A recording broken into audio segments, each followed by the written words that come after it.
Greetings and salutations. Good morning, good afternoon, good day to you and whomever is watching this video with you. I want to welcome you to the Access edition of SIUE 101.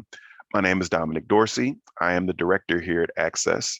And today we're going to be talking a little bit more about what we do, whom we serve, and how we accomplish our mission of making an accessible campus for all.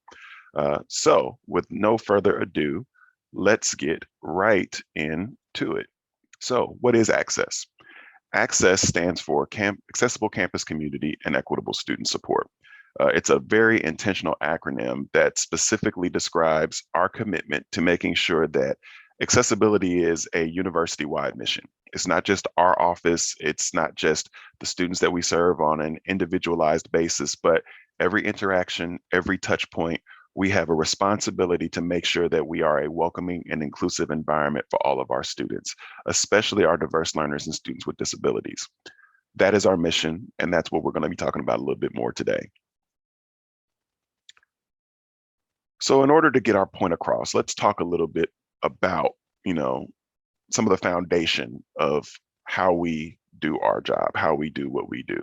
And in order for us to do that, we're going to be doing some kind of interactive exercises, not in a way where you're going to be clicking the screen or it's going to be call and response, but more of a Blues Clues kind of way where we'll be talking about some things, but you won't necessarily have to interact in a way that requires you to get right or wrong answers, so to speak, right? So in front of you on the screen, there is 4 characters, a Q, a G, an 8, and an I. If I were to ask you which of those do not belong, some of you may respond that the 8 doesn't belong, because out of the Q, the G, the 8, and the I, the 8 is the only one that's a number. And you would be right. But if I were to say, well, actually, the I is the one that doesn't belong, because the I is the only one that doesn't have any round corners.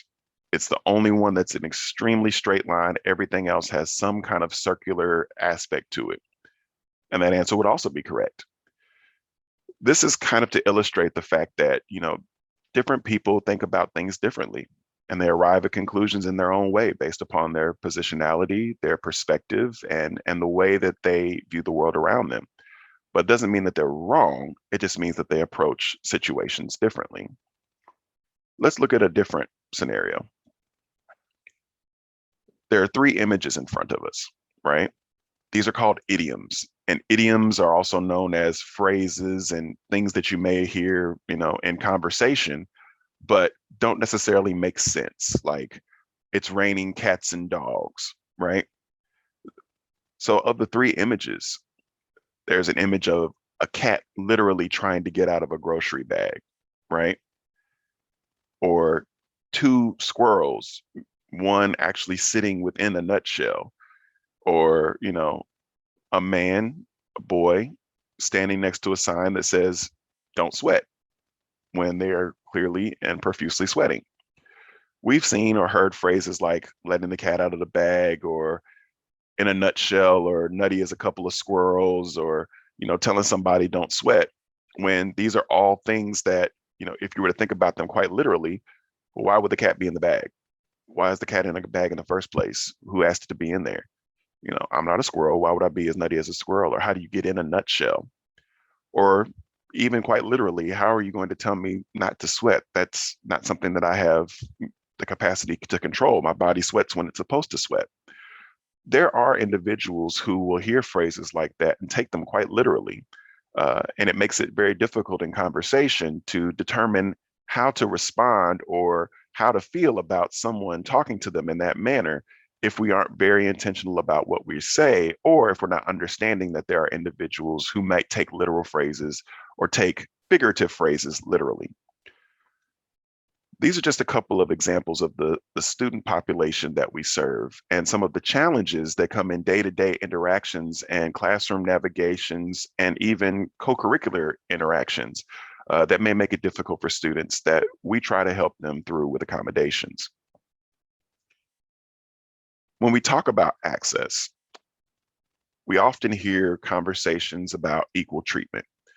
But from our perspective, access isn't about equal treatment. It's about equitable solutions.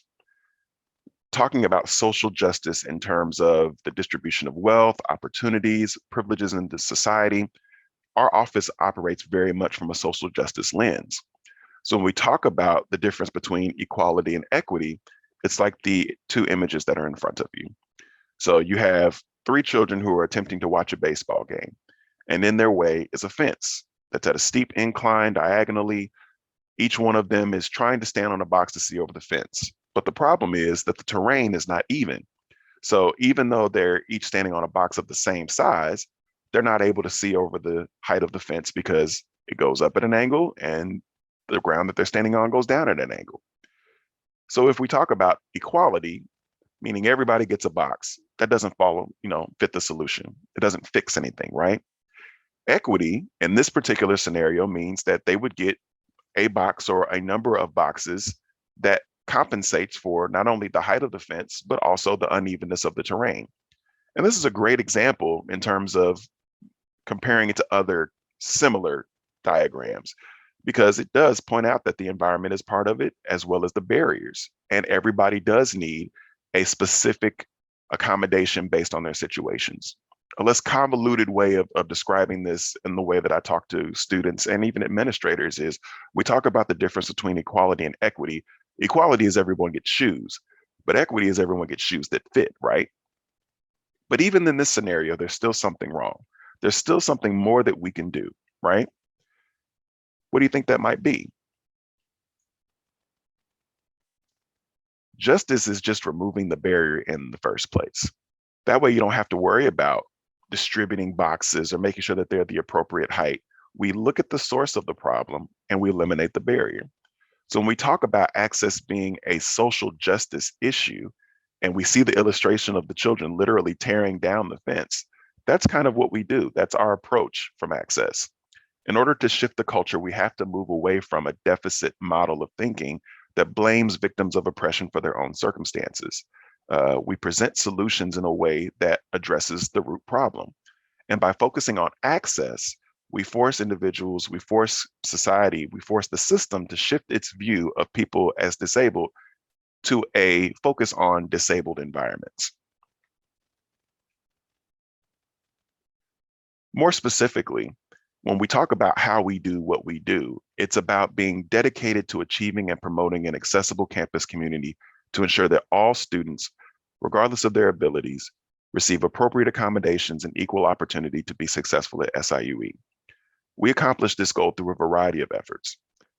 By receiving documentation of diagnoses, presenting major life impairment, and evaluating it to determine the correct accommodations and resources students are entitled to receive. We then facilitate accommodations for students while also directing them to other campus or off-campus groups that can provide additional assistance. We work to educate the SIUE faculty and staff regarding the university's and its employees' responsibilities regarding students with disabilities. We work with academic units to provide academic modifications and waivers for students with disabilities insofar as they don't fundamentally alter the program standards. And we also serve as an advocate for students with disabilities, working as a mediator with faculty over classroom issues, with administrators regarding campus policies, and encourage the university to expand its vision and policies regarding persons with disabilities.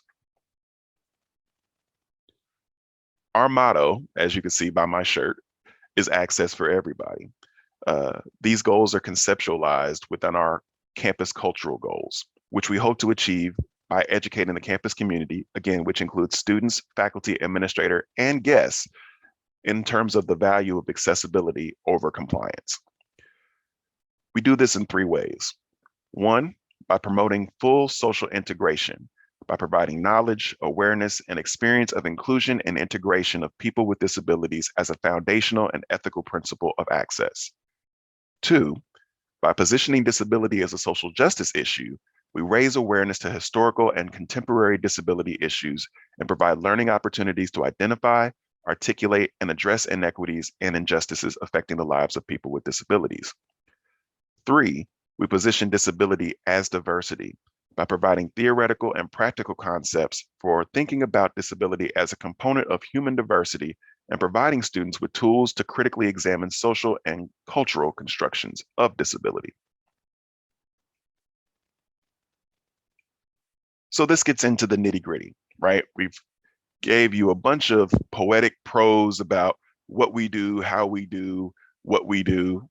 But you may still be sitting there saying, well, how do I know if I even qualify for access? You say access for everybody, but clearly it states that, you know, this is for individuals who are covered under the ADA. And the ADA stands for the Americans with Disabilities Act. And you may be saying, well, I don't see myself as disabled. I'm not disabled. We interchangeably use the word diverse learners to also describe our individuals and students who may qualify under the ADA. Because the ADA, when it stipulates what a disability is, it's very broad in its context. The ADA defines a disability as any physical or mental impairment that substantially limits a major life activity. But again, that's a very vague phrase. It's much easier to look at how a diagnosis might limit areas of functioning academically or in co-curricular settings versus coming to a statement or physically feeling or mentally feeling or assigning the societal norm of disability versus, again, an environmental understanding of a disabled environment, right? So when we break it down, when we talk about what a functional limitation is or what a substantial impairment is, it means an individual's ability to function with respect to the condition, manner, or duration of a required major life activity. Functional limitations on major life activities may be the result of a physical or medical condition, and they include but are not limited to walking, sitting, standing, seeing, hearing, speaking, breathing, learning, working, caring for oneself, and performing manual tasks. It may include things like experiencing fatigue. It may include the ability to physically attend classes. It may include the cognitive impacts of medical treatment or the side effects of medications. These are all things that we can accommodate and that it would entitle an individual to receive accommodations.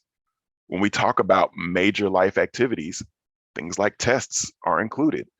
Because if you need to be able to pass your tests in order to become a doctor, a lawyer, a teacher, a nurse, and you don't do well on those exams, that's a pretty significant life impact. That's a pretty major life activity.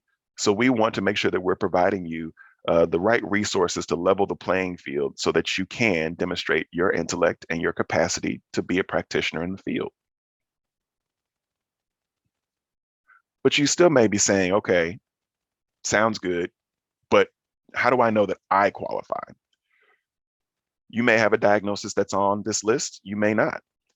But just some of the students that we serve, some of the diagnoses that come across the threshold of our doorstep include individuals with anxiety. And that's a very common diagnosis. It's 1 in 5 Americans. It may be an individual who experiences depression. It may be an individual who's permanently visually impaired, legally blind, or has progressive vision loss, low vision, issues in deciphering, through monocular vision or blurred vision. If you have any type of visual impairment, you're entitled to accommodations. It may be our deaf or hard of hearing students. It may be individuals with medical conditions like lupus or fibromyalgia. It may be psychological or psychiatric disorders like bipolar disorder or obsessive compulsive disorder, personality disorders or schizophrenia, learning differences, any type of acquired or traumatic brain injuries, epilepsy, individuals who are on the autism spectrum or have Asperger's, individuals with mobility challenges, including paraplegia, quadriplegia, post-polio, multiple sclerosis, muscular dystrophy, atrophy, spina bifida, and also a bunch of other categories, which would include individuals who are diagnosed with cancer, individuals with diabetes, people with ADD or ADHD, or any type of issues with executive functioning. Again, anything that functionally limits you, anything that drastically impairs your ability to demonstrate your capacity for learning or your skill and expertise based upon its construction. Major life activities like tests, showing up to class, things of that nature. There are ways that we can help you through accommodations. And there's a bunch of accommodations that we provide. Things like priority seating, I think number one accommodation that we provide to all students is just being a faculty-student liaison, sending emails to faculty and helping them to understand the unique circumstances around not just students with a particular disability, but you and your experience as a diverse learner, how you experience this diagnosis and how it impacts you and what you're doing in this particular class. We do testing accommodations. And for many students, they may not have ever used testing accommodations. They may have been able to mitigate their circumstances on their own, K through 12. But there are students who get to college and realize they're one of the last students finished on their exams when everyone else is getting up. Every time someone scoots their chair back or taps their foot or is banging their pencil or their pen on the desk, it throws off their concentration and they can't quite focus in on what they're doing. These are students who may need extended time. And extended time looks like either time and a half or double time, which means if you have a 15-minute quiz, if you get time and a half, you get an extra 7.5 minutes. If you have an hour-long test, you get an extra 30 minutes. If it's double time, it's twice that. We also do computer-aided testing. So if you need to take your test on a computer, we can assist with that. We have segregated testing so that, again, if you need that extended time or a reduced distraction environment, we can provide that here in our access testing area. We provide scribes for students who may need someone to write for them. We have readers. We have Scantron assistants, as well as CCTVs and other devices that help to enlarge texts to enable you to be able to better interact with particular quizzes or assessments. Intermittent or extended absence forms, or this may impact students who have, let's say you have fibromyalgia, let's say you have lupus, let's say that there's a student who has depression, any number of diagnoses where you wake up on any given day, you know your body, you know your capacity to do what is in front of you to do, and your body just says, no, I'm not going to make it. This accommodation is to allow for some informed accommodation conversation at the beginning, as opposed to after the fact, to let the instructors know that, you know, you may have a policy that says after 3 absences, this action will be taken. Well, there's a high expectation that I may have more than 3 absences. So what does that mean for me? And how can we move forward in a way that doesn't penalize me? An intermittent or extended absence accommodation is designed for just that. We also do note-taking accommodations, help students with self-recorded lectures. We do textbooks in alternative formats. We have services for deaf and hard of hearing students, which may include an ASL interpreter. It may include real-time captioning or making sure that the videos in your class are captioned, as well as assistive listening devices like FM systems. In terms of classroom accommodations, it may be, again, that priority seating or an accessible table or chair that raises up and allows you to be able to wheel up to it, or a larger chair that allows individuals with bariatric needs to be able to sit comfortably. Service animals are students who are on our campus. They may need an animal to assist them with opening doors or carrying things. Students may need an emotional support animal in terms of their therapy while they're living on campus. We help with that. In terms of housing accommodations, you may need a visual fire alarm because you can't hear the regular fire alarm, or some other accommodation that requires you to live on the first floor as opposed to a higher floor. And then there's other accommodations, which may not be included on this list, but part of our interactive process is being responsive to your needs, making sure that if there's a reasonable accommodation available, that we talk through that process and figure out a way to get to that solution so that you can get to the business of being an exemplary student. Another way that we support our students is through our mentoring program. And that mentoring program is called BUILD. And BUILD stands for Bridging Universal Inclusion and Leadership Development. It's a program designed to allow mentees to meet with a mentor on a regular basis, and that mentor assists them in strategizing about the complexities of university life. Specifically, that BUILD mentor will aid students in goal setting, self-advocacy, and academic preparedness and self-care. The benefit for our mentees are opportunities to network with their peers, faculty, and staff. They have an opportunity to acquire effective strategies from their mentors that can be useful during their university experience. This could include test-taking strategies, study habits, occupational advice.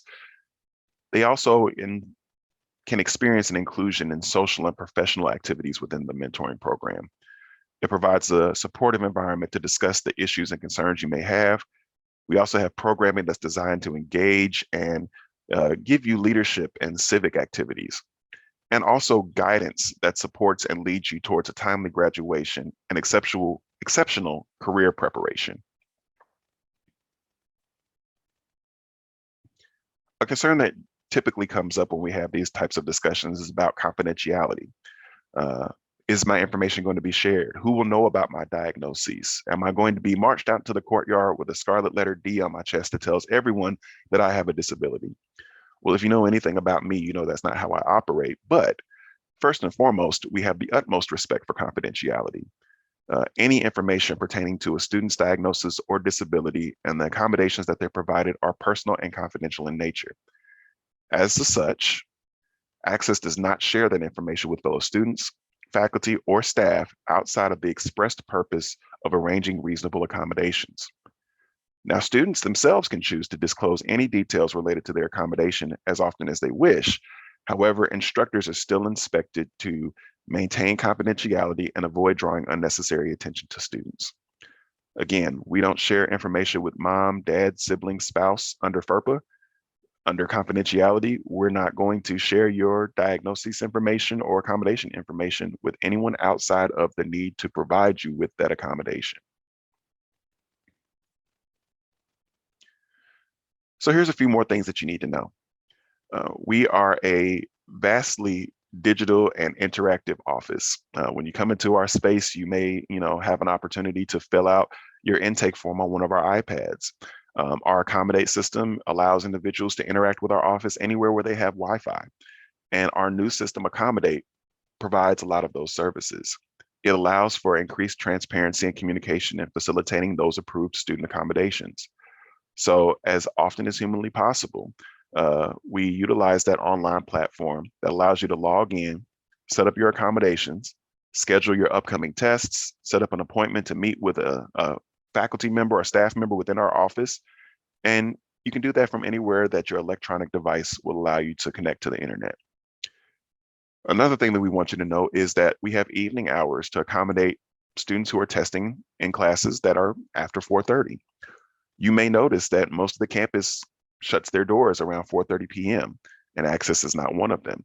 We have students who have classes at 5, we have students who have classes at 6, we have students who have classes at 7, and the same way that other students in your class have an opportunity to take their exam at the time of their class, so will you with Access.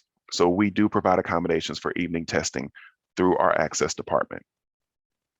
Lastly, when we talk about accommodations, when we talk about disability, when we talk about diverse learners, we often hear in juxtaposition this commentary about normalcy and people wanting to be normal or what a normal situation looks like.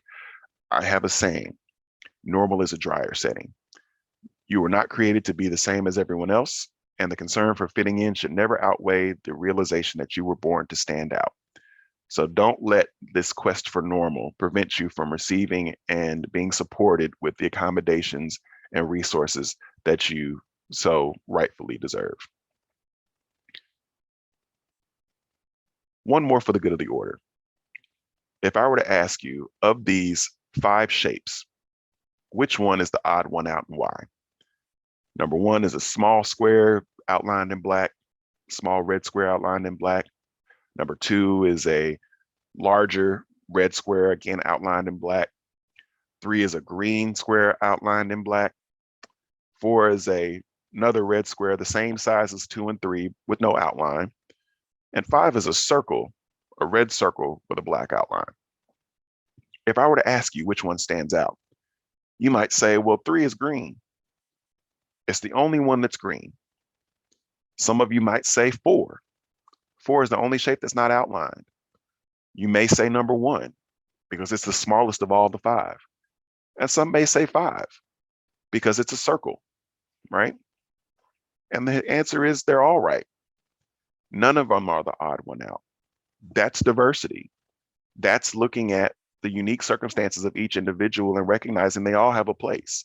None of them are the odd one out, so they all must belong. As such, you belong as well. So when we talk about diversity, when we talk about equity, when we talk about inclusion, when we talk about the diversity of our learners, that includes you.